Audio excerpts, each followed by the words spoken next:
Ride Isle of Wight.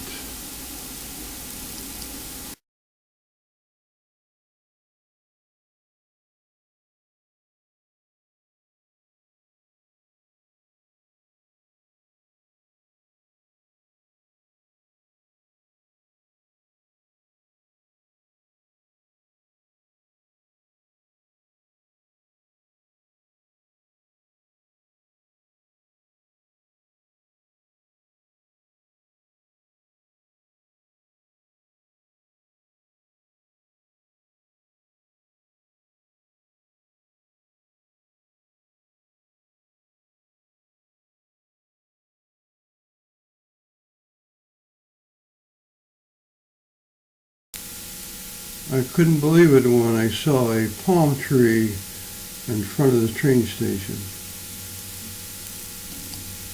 My aunt and uncle lived at 3 Greenwood Villas in Morton in Sandown. Their home is on the right. The next narration I recorded when Joan and Victor Foster came to the house. And the pictures that you see were taken at a different time. Do you remember when you came to see us at Schoolhouse Tunstall? And the little tiny rooms there with the little leaded window panes? You wouldn't recognise it now. Nobody lives in the house. Since we moved out, it's become a storehouse for the school. And the garden has all been cut down and asphalt put over it for a playground. We don't like to go by there now. We've got a lovely little bungalow now, not too far away from where we were before.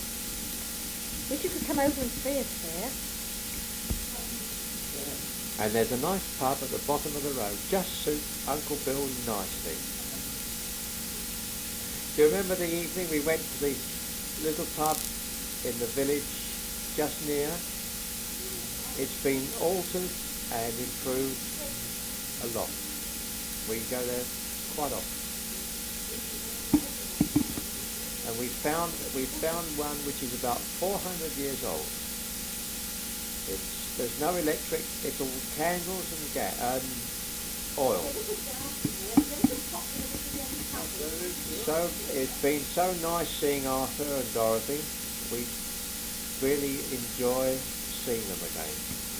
It's a few years gone, a lot of water under the bridge since I last saw them.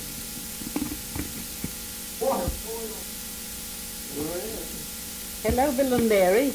This is a wonderful surprise to have Arthur and Dorothy here. We are hearing all the news about you all.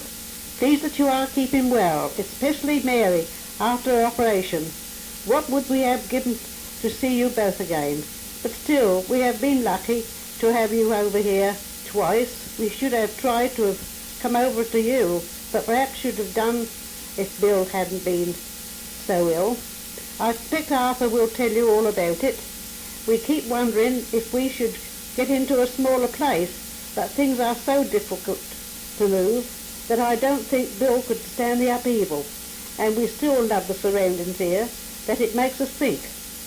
What with our age, etc., it would be better to stay, wait and see. Yes, we had the hippies here, the filthy lot. The place they had was Wootton, a little place near Ryde. What a beautiful lot. They wasted lives. The government want to bring them stripped back. It's a pity they ever done away with it. The hippies want to come on the island again next year. The islanders people don't want them. We didn't see much of them here. I think it's the way they have been brought up. We are sorry that... Oh, I finished. Mary, cheerio, Mary and Bill.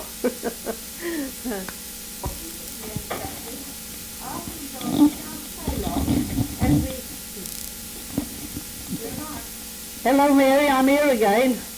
Arthur and Dorothy can't stay long, as we should have loved to have taken them a bit more about. It's a great pity that Bill is like he is. Bad lucky to have him with me so long. We have been married 55 years, the 12th of September. This 5th has gone quick. 5 years have gone quick since our golden wedding. We did manage to have a drop in the bottle to celebrate. Thank you, dears, for all the letters you have wrote to us. We do look forward to them. I think this is all from me. I don't know if Bill wants to say anything to you. God bless. Yeah, Bill.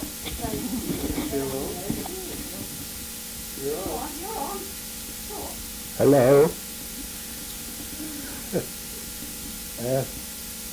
Let me see. Hello, Bill and Mary. So glad that Mary's made a good recovery. And we hope she'll go on and come over and see us again. We never seem to have enough money. Time I bought my half pint on a Saturday, well, it's all gone. Very good. Well, Dorothy thinks I've got a sense of humour, so that's something anyway to live for. Yeah. We're having a very enjoyable evening at the Fosters on the Isle of Wight, and it's just been a wonderful visit. And I still think Uncle Bill is in better shape than a lot of people give him credit for. He's looking real. Uncle Bill was very frail, but his mind was excellent. He had a good sense of humor and carried a conversation well. A view of the flower garden that Andy Kit and Uncle Bill had. They were very proud of the flowers and entered them in the district flower shows. Here they're holding some of the flowers that they won at a flower show. That night we slept on a feather bed that was warmed with a ceramic hot water bottle. And we left for London the following day. Dorothy and Annie Kit are standing in front of their home. We rode a double-decker bus back to the train station. The following day we stayed for the night with Alfred King and his wife Patricia at their home on 136 Heronswood Road in Wellington Garden City. They had twin daughters, Jane and Patricia, and a son, Alan. The daughters were more outgoing than Alan. The next day, Alfred took us to visit his brother Archie and his wife Jean on 15 Hopkins Crescent in Sandridge.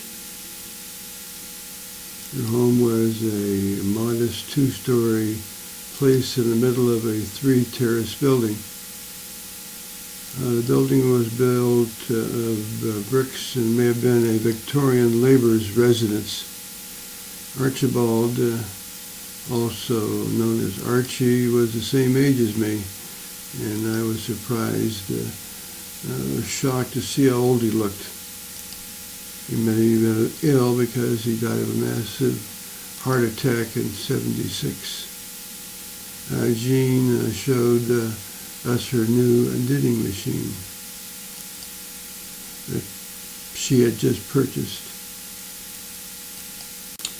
Alfred then took us to Uncle Bertram King's home. I don't remember much about the details except he didn't look much different than I remembered him in 1937. Later, Alfred took us to see his sister on 35 Linwood Drive, Collier Row in Rumford, Essex. Colin, her husband, and her had a very nice home. Later that evening, I met my Uncle Albert King, father of Nora and Alfred, And I asked them why Englishmen don't put ice in their whiskey. And my uncle said that Englishmen drink to get warm and not to get cold. And I don't remember much about the details of our visits. On Tuesday, October 14th, Doreen picked us up at the hotel, and we went to Bob and Francie Fox's home on 77 Connect Gardens in Stanmore, Middlesex, for a short visit. The women talked in the front room, and the men stayed in the back room. I didn't have an opportunity to talk to Francie. And Doreen took us to the airport. A picture of Francie taken a few years before, and a picture of Francie and a wedding picture of my Aunt Florence Holdford. Francie was a very close friend of Doreen's, and Doreen's mother, Annie Jess, had Francie be a companion to Doreen.